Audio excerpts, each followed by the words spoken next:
We are absolutely racing towards the end of Daniel Warren Johnson's run on Transformers, and issue 22 is jam-packed with so much good stuff, and it's honestly kind of surreal how much I'm enjoying it. The series as a whole, I mean, not just this issue. Actually, the whole Energon universe, really. I kind of gave up on feeling this strongly about Transformers comics somewhere right before the Revolution event during the first IDW continuity. So this whole Skybound endeavor has been a much needed shot in the arm for my general enthusiasm for Transformers comics. And much of what I love about this series as a whole is represented in issue 22, specifically getting into the approach towards character conflicts, actions, reactions, consequences, and sacrifice. The events in issue 22 are maybe not the flashiest or most memorable instances of this thematic material rearing its head, but the sheer volume of it in pretty much all of the various storylines is noteworthy and makes for a compelling read. Although the issue doesn't kick off with a direct choice per se, we get the reverberations of past decisions, specifically Optimus Prime's actions in issue 4 in using the Matrix to help those at the Farmingham Hospital. We start off issue 22 with the Autobots at a low point.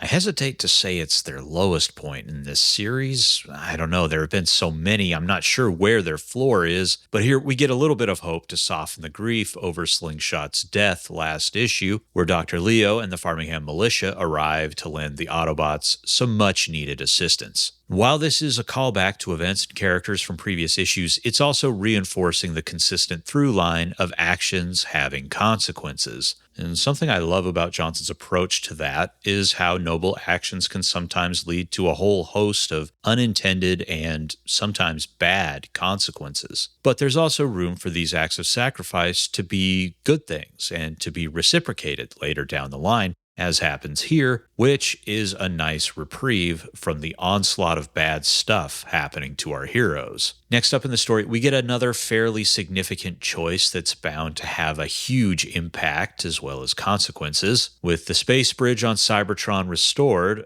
Alita makes the decision to send Cliffjumper back. However, after perfectly setting up Cliffjumper's frame of mind last issue, where he talks about feeling small and wishing he was bigger and stronger, we see him make a last-minute call to hurl Shredhead into the portal, believing that they are better equipped to help Carly than he is. This decision has massive ramifications across the board. For the Autobots on Cybertron, who were just beginning to feel hope again with Shredhead present to bolster their ranks, they are now experiencing a major setback to where they were before. And the effect on events on Earth remain unseen just yet, but I wouldn't be surprised if Shredhead's presence on Earth shakes things up in crucial ways. Not only that, but now Cliffjumper has to face consequences for his actions, as Alita gives the very un-Autobot order to put Cliffjumper in chains, labeling him a traitor. I know this scene is not going to endear Alita to anyone, but really, can you blame her for her reaction? You can understand it at least, right?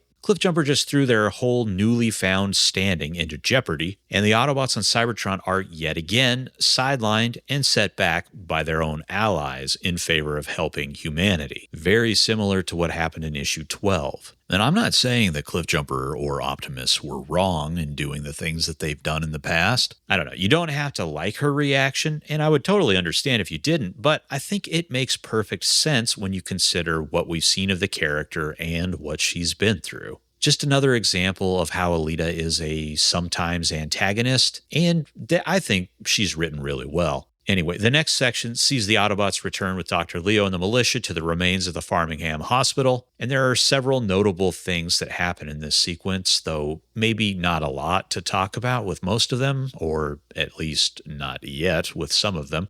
First up, the Coast Guard recovered Ratchet's body from the Pacific Ocean, where the medic died, throwing himself in front of Cliffjumper to protect the Minibot from Shockwave. And yeah, is this foreshadowing Ratchet's return? Not sure, but it seems suspicious.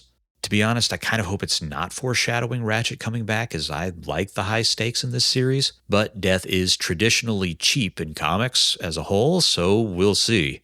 Regardless, I like this moment we get with Optimus where he's giving himself a good lashing over feeling like he failed Ratchet. I know Peter Cullen is the primary inspiration here for this version of Optimus, and so this was probably not intentional on the part of Daniel Warren Johnson, but this brief, self-flagellating burden of leadership monologue reminds me somewhat of Simon Furman's sometimes melodramatic and angst-ridden approach to the character. Or maybe it's just two different writers doing a damn good job of capturing the essence of G1 Optimus Prime. I don't know. I'm sure this is coincidental, but it's still cool nonetheless. Anyway, we also learn that despite removing Megatron's arm, the poison running through its veins or hoses or whatever biological component that it is in Transformers, that poison from Megatron's arm has spread to the rest of Optimus Prime and is cutting him off from the restorative power of the Matrix and forcing him into shutdown. We get a nice nod to issue 6 where Sparky walked into the Matrix saying, "Tell my son I'm proud of him." Only here it's Spike deciding to go into the Matrix, putting his hand inside the glowing chamber and telling Optimus, "I can do this, let me make you proud." And this is an interesting parallel to what we just saw with Cliff, as Spike, who no doubt feels a bit rudderless and helpless in the midst of this conflict between giant alien robots, and having lost so much already, believes that the one thing he is capable of doing is sacrificing himself so that someone bigger and stronger can do what needs to be done. Very similar to Cliffjumper's situation when you put it like that. Fortunately, Optimus, surrogate robo-dad that he is not going to let that stand and uses what strength he has left to grab hold of Spike, which appears to lock both characters in a kind of Matrix trance. And we see Optimus enter the Hall of Primes, which, whoa, what an absolute banger of a page. I mean, come on. Doesn't matter how you feel about the aligned continuity, you got to admit this is just great work by Jorge Corona. The scope and scale of this composition and the unapologetically 80s and 90s infused color work by Mike Spicer, it's all just terrific stuff. I don't have a lot to say about the primes themselves here, as I'm not super deep into aligned continuity lore. The most I really know about these characters is what was in the 2005 IDW continuity, but I am looking forward to seeing what the plan is here, maybe not with the characters so much, but specifically the Hall of Primes. We also see Optimus with the original toy and Marvel comic coloring to his face and his eyes, which is cool. Plus the addition of these yellow triangles on his forearms when they used to be red, like in the cartoon. I'm not sure where that yellow triangle thing originated. I think maybe MP1 Convoy was the first, but it certainly popped up in other iterations, and it looks like it's going to be a regular fixture with the character moving forward in issue 25. So just an interesting little detail, though it probably doesn't really mean much of anything. Still cool nonetheless.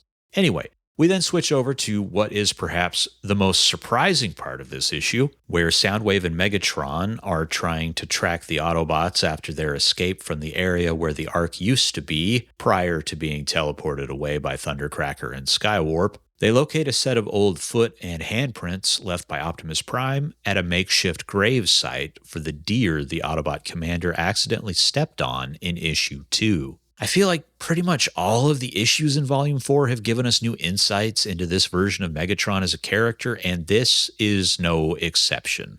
Megatron has been set up as an opposing force towards Optimus Prime in previous issues, what with the Decepticon Matrix, but in this section, I feel like it's taken even further, with Megatron being presented as the actual antithesis to the Autobot commander in almost every way. Optimus Prime is a character defined by his belief in others and hope for the future. And that faith and hope is, to Megatron, the ultimate sign of weakness. In fact, what Megatron views as naive hopefulness on the part of the Autobots is, according to him, the cause of Cybertron's downfall. Whereas Optimus wants to inspire hope in others, Megatron wants to destroy it. He wants to not only punish Optimus Prime for having hope, but to break him completely and show him that all hope leads to ruin, which is such a great line in such a great section. One that I actually had a lot more to say about, but I ended up cutting a lot of it out of the script because my thoughts on this section were overtaking the rest of the whole video,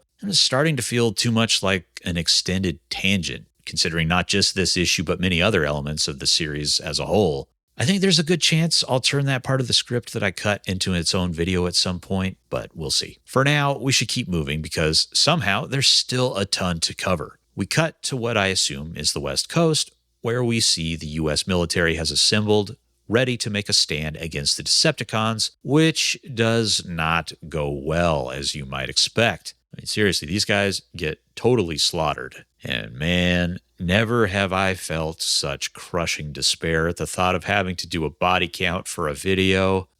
Seriously, how am I going to do this? Look at all this shit, man. Well, I'll just do what I've done in the past, which is count what I can see, do some implied estimates, and hope for the best. I don't know if this is the right thing or the wrong thing to do, but I'm counting these fighters as single seat, so correct me if I'm wrong on that. But I think there are two that are immediately visible.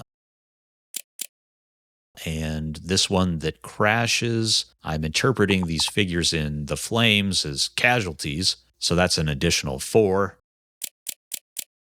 And then there's this tank here, which I'm going to assume has a 4-person crew, which is another 4. And yeah, it's not lost on me that I'm essentially doing the same thing here as Bruticus, which, am I the real monster? Maybe. Speaking of the combiners, I see no reason not to take Bruticus and Devastator at their word here, not because Decepticons are known for being trustworthy, but because it makes things way easier for me. So we'll add a combined total of 60 for these two bruisers. But to make things more complicated, there are these giant carriers, which, if they're crewed the same as the USS Henry Harrison, we can add roughly another 5,000 to the implied total.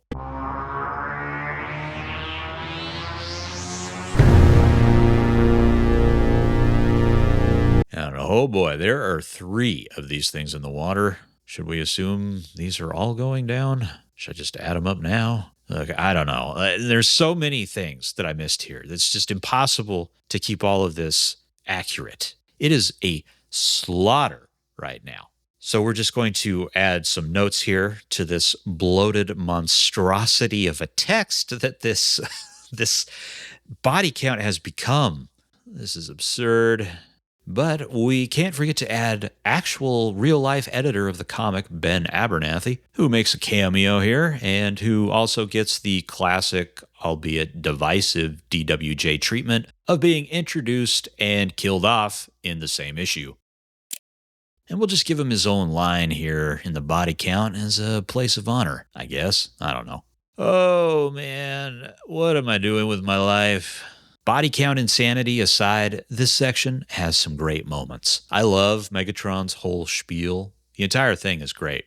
But specifically when he says, "And when you finally bend the knee, you will thank us for the privilege." That part is just fantastic. Megatron is really getting some bitchin' lines in this series. And of course, the kill competition between Bruticus and Devastator provides some levity for what is otherwise a pretty grim and serious moment, which is simultaneously messed up, but also appreciated. Look, it's complicated, okay? You hate to see it, but you also kind of want to see it. I don't know, man. Entertainment is weird. Moving on, the comic takes us back to the installation where Carly and Ultra Magnus are being held, and we finally see Carly again after a notable absence of a couple issues. And although this is a brief sequence with her stonewalling General Flag, it's also a good one. Partially because it's good to just check back in with the character, but also to see how she's grown over the course of the series.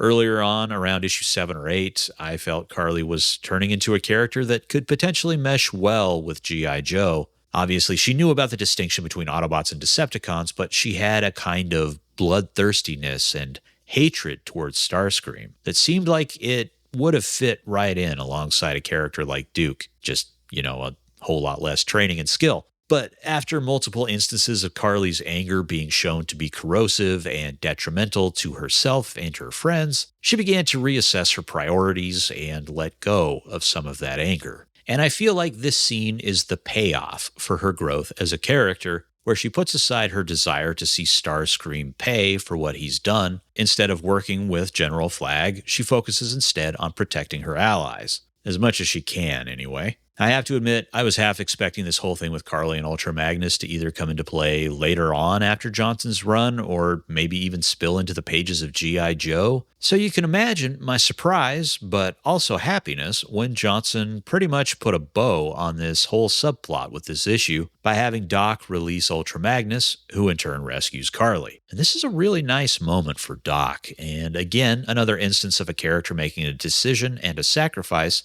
that will no doubt have lasting consequences, both for themselves and the story at large. And I think what makes it so great is that Doc did this at great personal cost to himself. This book really has a lot of heart. I love the way that Jorge draws Magnus throughout this sequence, both during the more action-heavy escape and the quieter, more personal aftermath, where Doc imparts words of wisdom that cause the city commander to reflect, gazing at one of those ever-present sunsets or sunrises in this series, and then he finally taps into something that's been missing for some time, and he sets off to rejoin his comrades, who are themselves now part of the human convoy heading to Chicago to make their final stand.